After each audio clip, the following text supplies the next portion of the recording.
I had this idea to do a 3-part series. I had a few different ideas for topics, but I decided to pull you guys and see what you want from me. Now I gave the option of dealing with the ex, your stepkids, marriage, mindset, or dealing with your triggers. Something along those lines. I forget what I said in the poll. Anyway, you guys picked mindset and triggers, which I love because you know me, I'm all about digging deep and taking radical responsibility for your life, even when so many things feel outside of your control. So I did it. I did a series, and it is available right now for stepmoms in my membership. Right now, you can join for just $9.99, and for a limited time, members get access to a quick and dirty 3-part series to help you feel more in control, to understand and minimize your stepfamily triggers, to get a hold of your reactions, to change your perspective about your stepfamily life. It is really freaking good. Now, this isn't just fluff either. We dive deep, and I walk you through how to get really clear on what's going on for you. Now, if you've ever had a reaction to your stepfamily stress that you're not proud of, or you want to feel more positive but just can't seem to make that happen, this 3-part series is for you. Members, you're going to find it in the library when you log into your account. And if you're not a member but want access, head to jamiescrimger.com/membership to join. There's no obligations, and if it's not right for you, you can cancel anytime.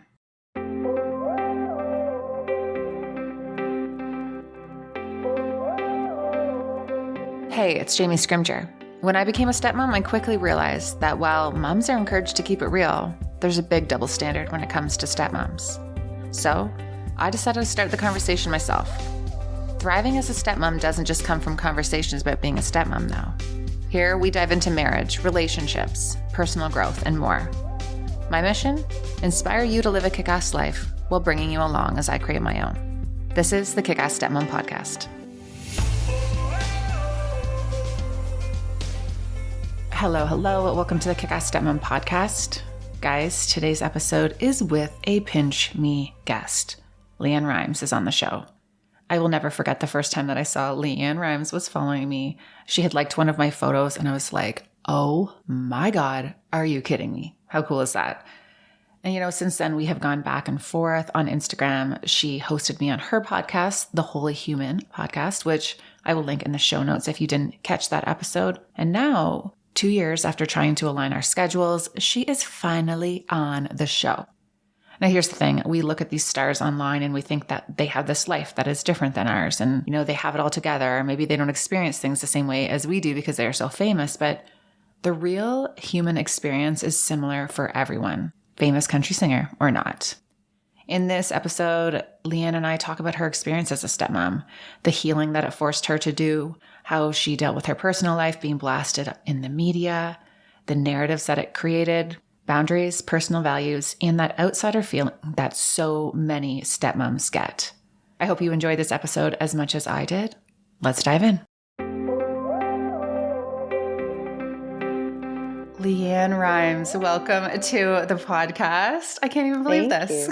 I know. I'm so excited to be on yours. You were on mine not long ago. So yeah, that was such a great conversation. I'll actually link it for those who have maybe didn't hear us chat. But yeah, that was a good one. My husband listened to it like 4 times.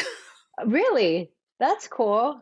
I wonder why he went back for it. Was there stuff that he found for himself that was interesting? There were 2 things that you said that he really loved. You said you can't control the heart because I have said once, well, more than once, about how, maybe if you knew what you knew, you wouldn't do things. Like I've talked about that as my own stepmom experience, right? Like I didn't know how this was going to feel and what it would entail and all the challenges. And when I said that to you on the episode, you were like, well, I don't know, like you can't control your heart. Like, it's true. It's easy to say that, but would you really? And so he loves that. And he says that to me. He'll say that to me like in our conversations now. So like you're being quoted in our home. I love that. The other thing he said was the disengaging without disconnecting, which he thought was super powerful too. And we can dive into that in the conversation. But yeah, for sure. Darren's a fan. Thanks, Darren. Yeah, it's so funny. I'm like, are you listening to that episode again? He's like, I just love it. He's so funny. Oh, so sweet. Awesome. So I would love to actually dive into something that I read you had said in a previous interview. And it was talking about your just experience as a stepmom and how it's been interesting because being involved in your stepson's lives was very different because you had a very different childhood. Can you elaborate on that a little bit to get us started? Yeah, I had obviously a very interesting childhood. And, I started touring when I was 13 and really kind of grew up on stage from the time I was 5. And I was an only child too. So one, never had a sibling. So to have siblings, my stepsons were 2 and 6 when they first entered my lives. And the sibling thing was just like, whoa, first off, because, here's two boys like beating the crap out of each other. And I'm like, Eddie, is this supposed to happen? I don't know. I've never had to deal with that, having Yeah. another little human in the house. And then I talked to my girlfriends who were like, oh yeah, we used to beat the crap out of each other when we were little. It's like, okay, so I know I'm dealing with like, this is normal. So that was one thing that was really interesting. And then, growing up too, like I did, like I didn't have a normal childhood. And for myself, I was very imaginative and I had, imaginary friends that I played with. I learned a lot on my own. And so, to just watch them as young kids that have each other, that were allowed to be children, I mean, I worked from the time I was, a kid. So I had a lot of responsibility on me. And to see them have this normal, quote unquote, normal childhood where they were allowed to be children was really confronting for me for a long time. I had some definite resentment there that I didn't know was there at first. But of course, all my years of therapy that I started to dive into, especially, in this new family unit and learning how to find my groove with it, I realized there was some resentment that came up there because I never got that kind of childhood. And to see Eddie with them, just allowing them to be children, it was something I had to work through at the very beginning. But it was also really beautiful because I got to see, I never really understood what I missed out on until then. I never Mm-hmm. understood what a normal childhood looked like or how to allow children to be children. And so they taught me so much. My relationship with them has been such a huge catalyst for growth and like in so many ways. But, I remember when they were little and wanted to play and sometimes I'd be like, I don't know how to do this. It almost felt like I had no clue like what they needed or what they wanted because I was still in like work mode 90% of the time. So I had to learn how to play again. And when they were little, I was also so afraid because, I'm a stepmom and being in that position can be really stressful when they're little. And at first, Jake was 2. I'm like, am I going to break them?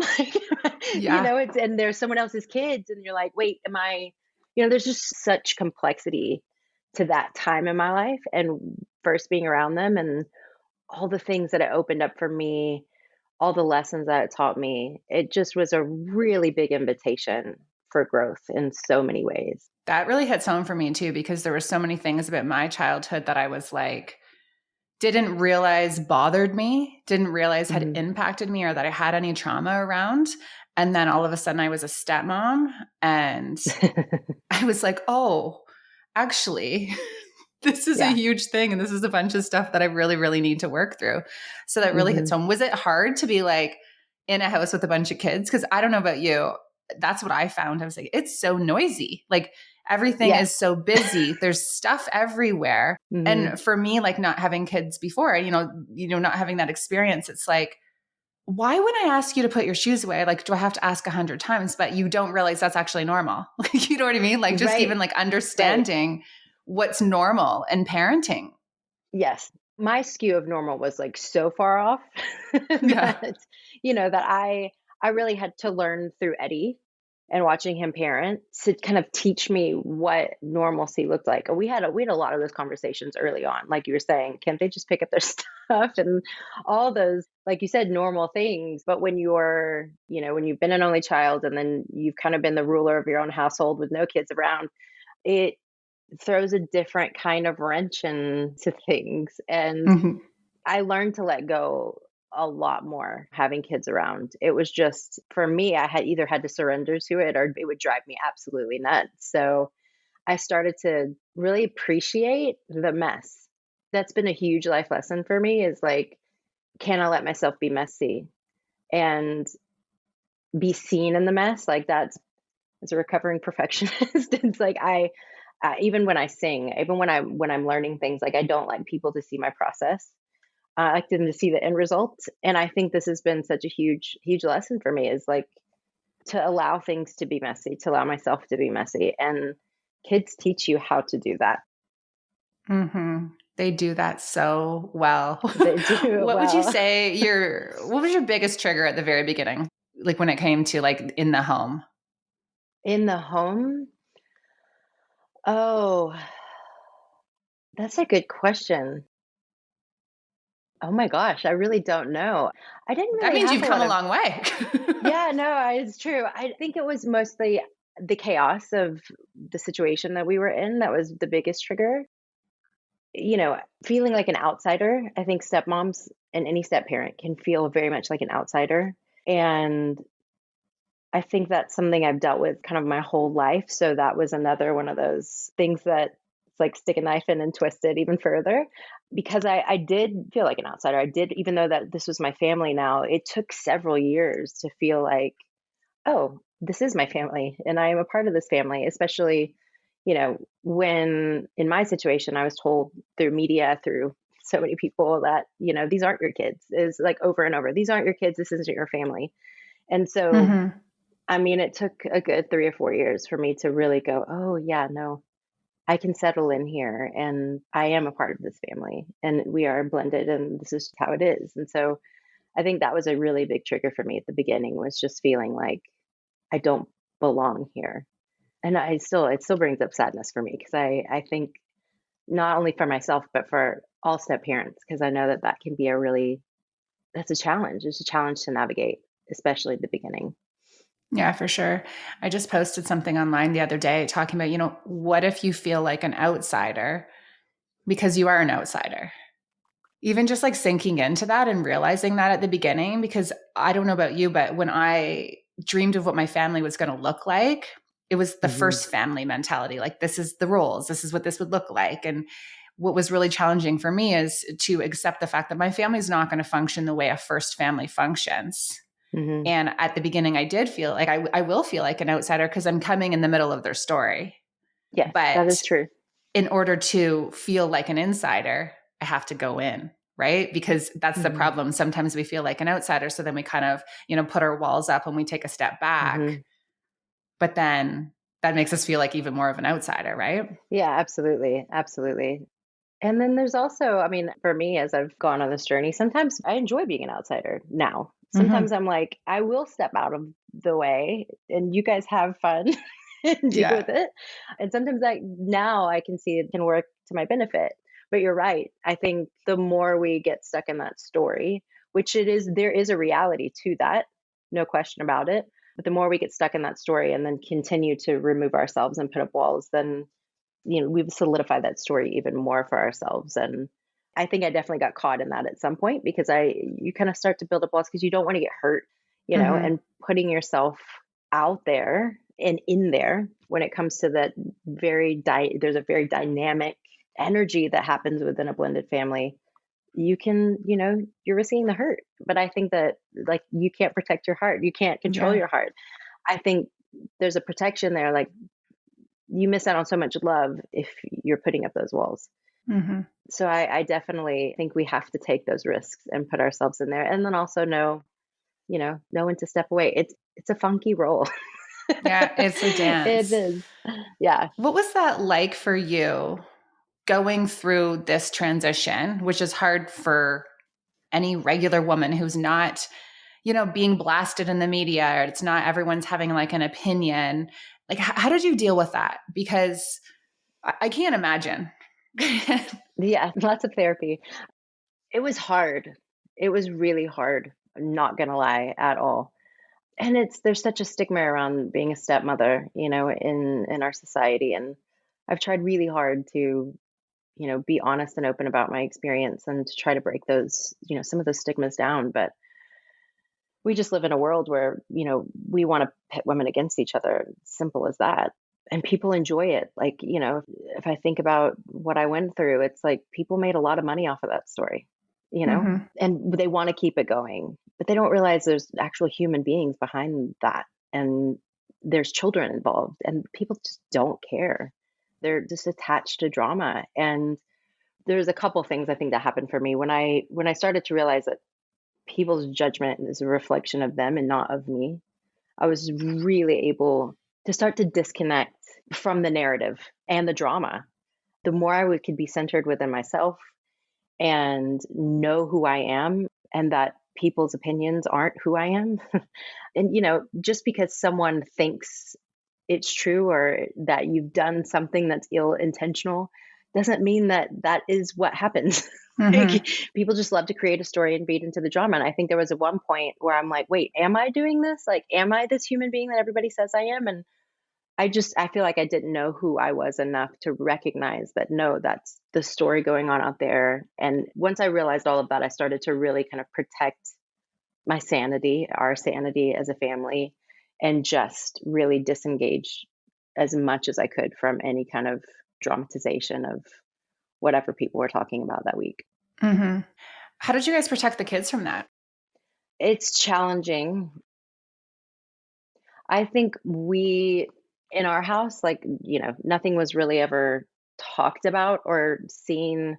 There was never a magazine like brought into the house. Like, we just really kind of kept them from our side out of that as much as possible. But of course, when then they got on social media and they're able to see all the things, and I don't know, we don't talk about it very much. Like, I know they've made comments before here and there, but they almost laugh it off. Like, they know who we are. They know how much love we have for them, and they also know how insane people can be. Yeah. And I think because of our actions and because of how they've grown up around us, that's what they know. They know that deep within their hearts, not what is said about us. And I think, yeah, our actions have always spoken louder than anybody else's words. I love that. I also love what you were saying, how who am I? Like, what's true about me? Because it's Mm, true when you're in, even at the beginning, like feeling insecure or, people's judgments of even my relationship or anyone's relationship in a step parent role, you can get caught in that narrative and almost like feel insecure about it. But then you're like, well, wait, no, actually, that's not true. Right. And hmm. there's so much power in just being like, okay, but is that true? Yes.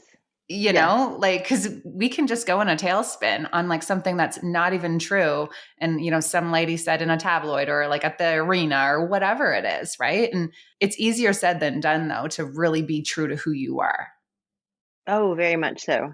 Very much so. And I mean, I feel like, man, especially at the beginning, there was a lot of gaslighting, from outside, like, toward me. And yeah, like, there were some times that I can see where sometimes my actions might have been like someone could read something the wrong way. But every time, I would step back and really take inventory of myself of like, what is my intention here? And I think when I started to do that, I got really clear on, that my intention was more and more for peace and love, Hmm. is to create a loving, peaceful environment for everybody around me. And only, I can only control my emotions and my intent and my heart. You can't control everybody else. And so, but sometimes I felt like I kind of took on everybody else's stuff. As stepmoms do. Yeah, as stepmoms do. So, yeah, I had to become really clear in my intention and with who I am. And I think that was the very first several years of my relationship with Eddie, and our situation was my whole mind and being was thrown into a tailspin of like, who am I? Who am I? Who am I in the situation? Who am I in some of the choices that I made that I wasn't proud of? Like, all of those things. I just started to really have to take inventory and figure out who I was. And once I really got settled in my own heart, it just life became so much easier. And Hmm. you're right. And I started to be true to who I was and true to the love I have for my family. And whatever everybody was going to say about it was their issue. And yeah, it's it's been a wild ride. It's been a really wild ride. Now we're on what, we'll be married 12 years in April. And yeah, some things I still don't feel settled on. Like some things it's still uncomfortable for me. Mm-hmm. And I still have people that tell me like they aren't your kids. And then why aren't you having your own kids?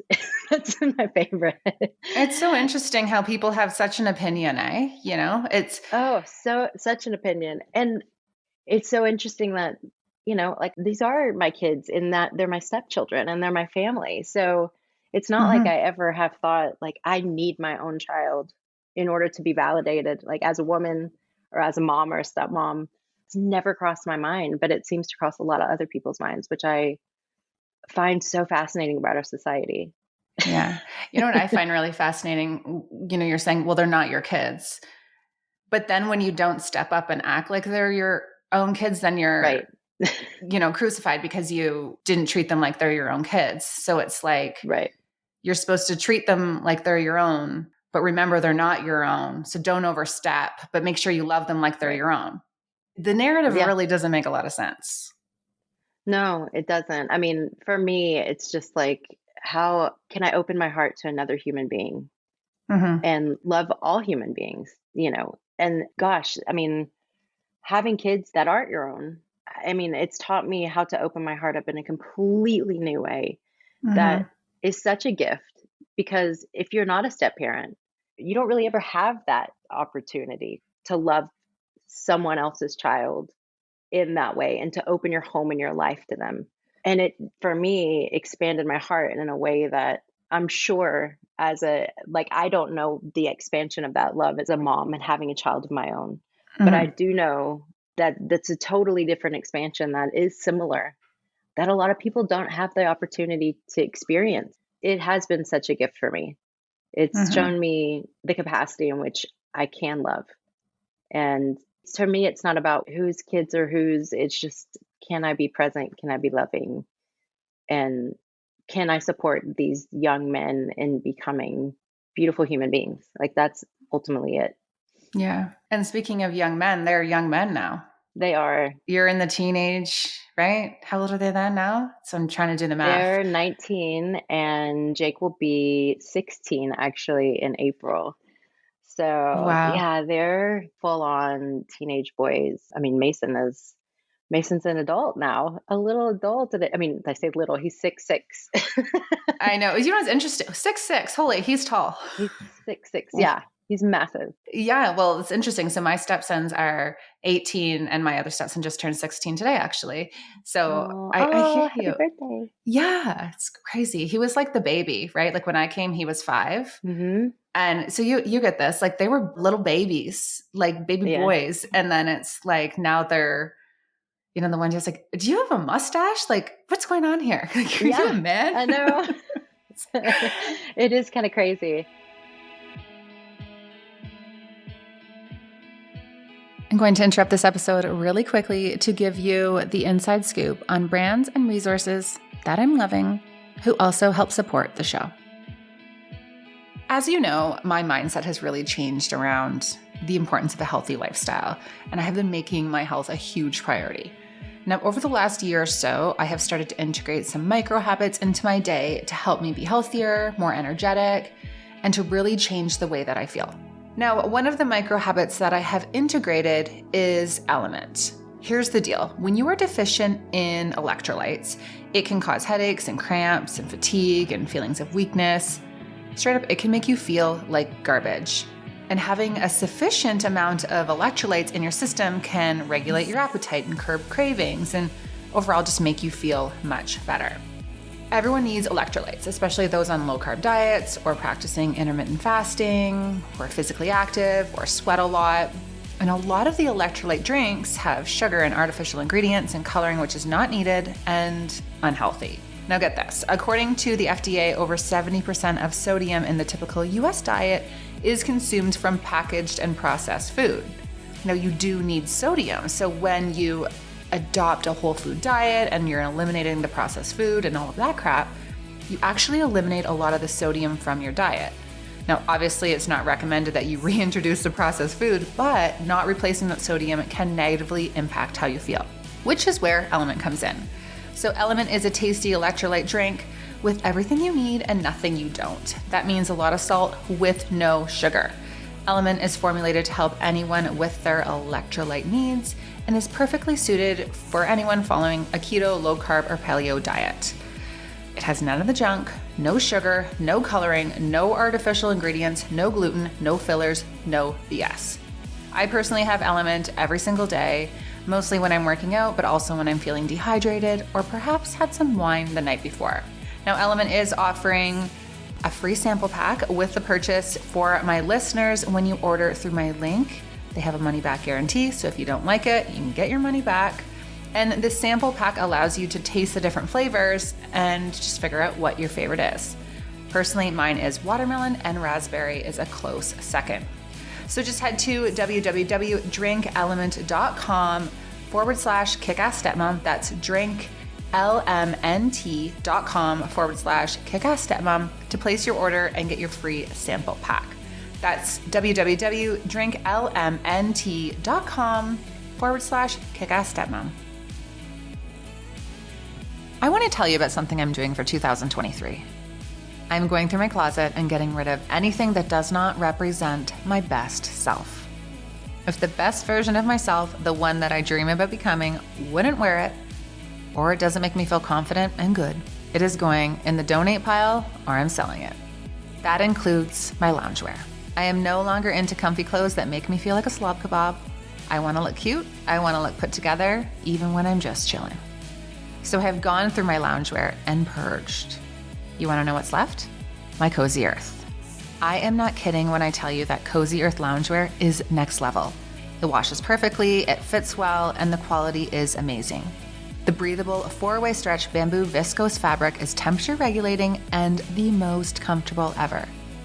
If I were you, I would order the bamboo joggers and the ultra soft bamboo pullover crew. It's probably no surprise I have it in black. I also have the ultra soft wide leg pullover pants, and I'm obsessed. Also, if you want to up your PJ game, the loungewear bamboo PJs are also unreal. All you have to do is head to cozyearth.com and use the code CozyJamie40 for 40% off your order. Yes, 40%. That's the biggest discount that they offer. Head to cozyearth.com and use the code CozyJamie40 for 40% off. How has your relationship with them evolved as you've gone into like the teenage years? Because for me, I felt like all of a sudden the teenagers were a little bit of a different ball game, some like recalibrating. So yeah, I'm interested in your experience. Well, going back to what we talked about at the beginning, the kid thing for me was like, okay, what do I do with these kids? Like, I don't know. I don't know how to play. I don't know what to do.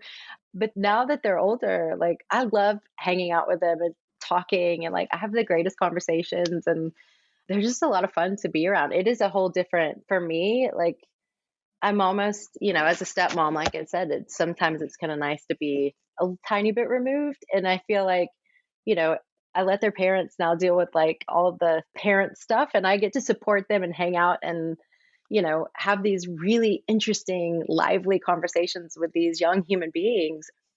Yeah, these are my favorite years, I think, because I feel like they're really expressing themselves. They're both so unique and they view the world very differently and they're really funny. I mean, they love to call me a little hippie and, they see all my meditation stuff and they start to get curious about what the hell Lee's been doing all these years. But yeah, they're really cool kids. And like I said, I think it's my favorite time with them. I mean, they were great when they were kids, don't get me wrong, but I just have a different relationship with them now. Were you guys always on the same page about parenting in terms of like rules and expectations and things like that in your home? Yeah, I think we have been on the same page. I definitely, like going back to what we were talking about earlier, I had to let go of a lot of unrealistic expectations that were placed upon me as a child, thinking that's just how the world works, right? And to see, like I said, to see Eddie allow them to be kids without these expectations that I thought were normal, but were really like so far beyond what a child should have to be put on a child. It was, yeah, I think once I started to see what childhood was really all about and what children needed, and he was so great at providing that for them. Yeah, I think we've always been on the same page, which is nice to have under under one roof. Yeah, I can't remember a time when we really were on a different page with when it comes to the kids, which has been good. Mhm. When I talk to you, it seems like you're someone who thinks before they speak. Yeah, I do. And I think that that is a really good thing for a stepmom. Because I haven't Very always true. thought, like, you can see you're like, okay, what is my response to this? I'm going to be very like intentional about what I'm saying. So just from like even having a conversation with you, I feel like that would be definitely working in your favor, right? If you can kind of take a step back and be like, okay, what is this about? Yes, very much so. Probably something I learned along the way. Yeah. Definitely. What would Eddie say about me saying this? Yeah, exactly. Definitely didn't have those skills when I was younger, but I like to sit back and observe a lot of the time. And I am intentional with what I say, and I want to be direct and kind always. I'm not really one to fly off the handle too much, which has been a really good thing in, my relationship in a blended family. Yeah, I'm pretty even keeled, which is now I am, Mhm. which is Hashtag good. therapy. Yes, hashtag thank you therapy for So sure. good. Now, your co-parenting relationship, you were talking on the interview that we did on your podcast. Now you Mhm. guys have gone on like joint things together and have come a long way. Can you share a little bit about that and how you got to that point? Because I know there's so many stepmoms who are like, this could never happen for us, right? I don't know how I got to that point. It kind of evolved. I think it took time. I think it took people growing, and it ebbs and flows. I want to get that really straight. Like, Yeah. not to put any, and I think a lot of stepmoms and even moms, in the situation, like put pressure on themselves to like try to get to that place where everybody can be happy together. And we have moments where everybody's happy together, and we have moments where there's a lot of tension in the room. And so Hmm. I just want, to be really clear. It might look like it's easy, but a lot of the time it's not. And, it just depends on the day. It depends on what part of my period I'm on, what part of hers she's like, you know what I mean? It's like if Eddie's moody, like sometimes the kids want to be around all of us, sometimes the kids want nothing to do with us. Like everything's different on different days. So, Hmm. and I think for me, I've just learned to allow the ebb and flow of human beings, learning to meet people where they are in that moment, learning that I don't have to control everybody. I don't have to try to make everybody happy. I just have to show up. Hmm. I just have to show up with the best of me. And I think that's all we can ask for anybody in the situation is just like show up with the best of you, show up truthful. And for me, I always show up with as much kindness as I can possibly muster, at any moment, and realize, everybody's fighting their own inner battles. Hmm. That's so true. It is true. Everybody's got their own battles going on. Everybody's got their own lens that they see this world through, and try to be compassionate to that. But we try to do holidays together. We try to do the kids' birthdays together, and yeah, we make it work. I do. We just have learned to make it work, and like I said, think it took a lot of growth on everyone's part to be able to show up in that way. And I think it took for me. Once again, I go back to that really knowing who I am and knowing what I want to bring to the table, and then lovingly always as much as I can remaining in those intentions. Hmm. Yeah, and just showing up with an open heart. And like I said, it's not always easy, and I don't want anybody to think that it is, because I know there's so many stepmoms out there that are just you can't I feel like you have to let that evolve naturally, Hmm. and sometimes it won't, and don't feel bad that it doesn't. Yeah. Sometimes the healthiest relationship is no relationship at all. It is. It's so unique. Like all of our relationships and our situations, even though we share the fact that we're a stepmom, it's so unique. And Hmm. I think we can't compare ourselves, and we have to do what's right for us. Even sometimes if that might look like the quote unquote wrong thing to someone else, you have to do what's right for you and your family. And it's different for all of us. I like what you're saying about the ebbs and flows because, it's funny. I've written blog posts about us having wine together and, doing Right. joint things for graduations. And then I've written posts about how there's times when we like could walk into a hockey arena and not even speak, or, it really, Right. it's true. It's very true. Right. And what's best in one moment may not be best in another moment for, where someone's at in their own healing, where in their own journey, like anything that's going on. Like there's so many contributing factors. And I do think, Yes. those like, it'd be like on Scary Mommy or all those viral posts, like the matching jerseys and, the mom, stepmom, like everyone's there and like everyone's best friends and like the TikToks and stuff. And I think they're great and they're beautiful and that's amazing. But there's got to be something else happening there. You know what I mean? Like, Right. Are they lying to themselves? No. like, there was this blog that came out when I first started this, and they started it together as the mom and the ex-wife. They were like, yeah, we're best friends. And like, and I think it maybe got too close. And then all of a sudden it was like, yeah, that's not right anymore. And I'm like, that's okay. There's no shame in that. Like relationships evolve and they change. And I think it's really important to just, talk about that. Absolutely. Yeah. I mean, that's something that I'm still navigating is just because something has been one way doesn't mean that it necessarily has to be that way all the time. And sometimes boundaries are crossed.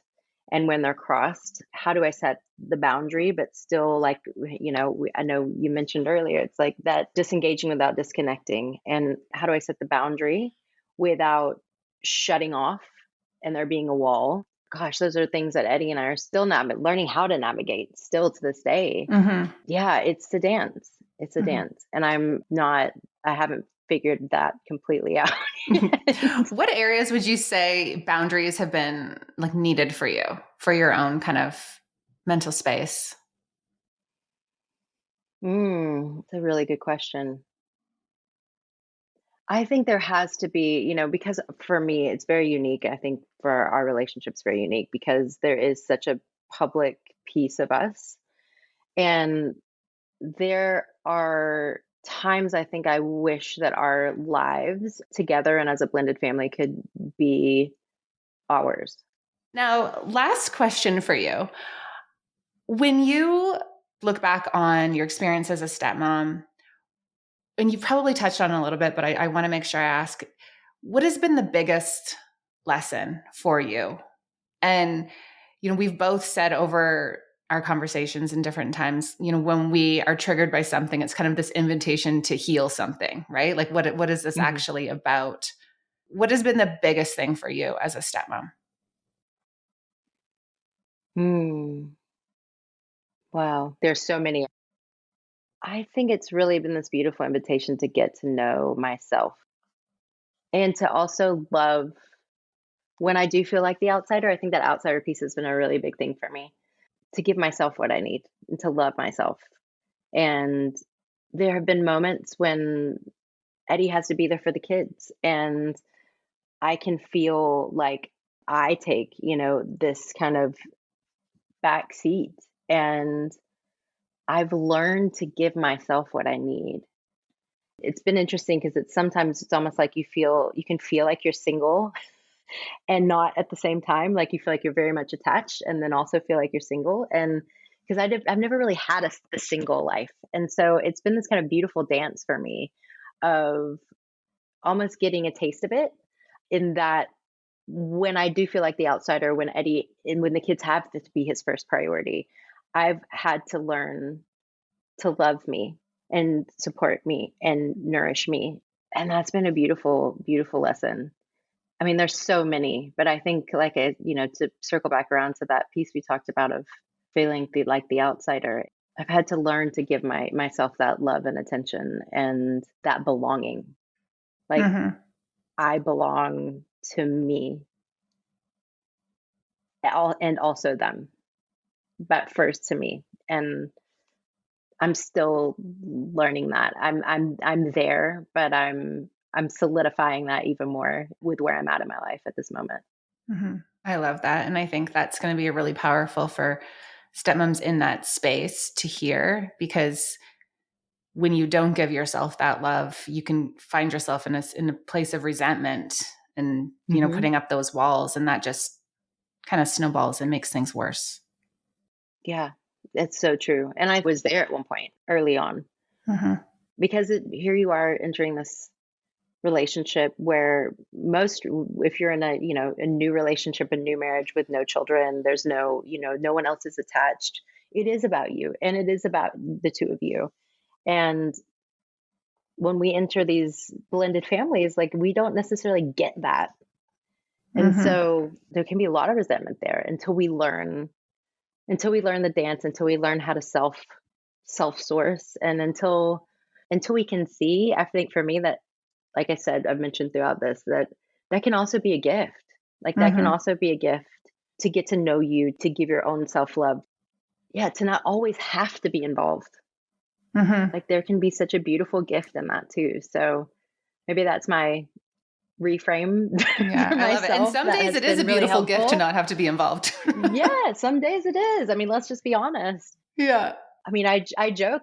People ask me if I'm going to have kids. I'm like, this has been the greatest thing ever. We have them, and then I get to give them back. Like, Yeah. this has been amazing. Like, why would I want? Why would I want to change that? I know. No, but it's true. There is some truth for stepmoms. If we can find the beauty and in that, yeah, it doesn't always have to be so heavy. There can be Very some true. lightness and some gifts on the other side of things that have been heavy. So good. Okay, what have you got going on now? What are you What do I up got to going over on? there? Yeah. Give everyone an update. Yeah, no, I just released an album in September, so I've been doing album stuff and going on tour, and Eddie and I are actually about to shoot a movie together. So I'm very excited about that. And yeah, so just over here creating, doing fun things. Doing your thing. Lots going on. I love the album. Yeah. It's so good. Well, thank you so much for this. This is such a This is so gift. fun. Yeah, I don't ever get to talk about this side of my world very often. So Yeah, thanks for having me. there's always something to talk about. There's always something. So good. Thank you so much. Thank you. That's it for this one. Thank you so much for tuning in. As always, if you enjoyed this episode, share it with someone who you think it would resonate with. And if you haven't already, if you could take a couple minutes, head to iTunes and give this podcast a rating and a review. It would mean the world to me. But only if you like the episode, though. If you don't, that's cool. Just remember what they say. If you don't have anything nice to say, don't say it at all. Now, if you are a stepmom craving more, I highly recommend joining my membership, the exclusive Stepmom community.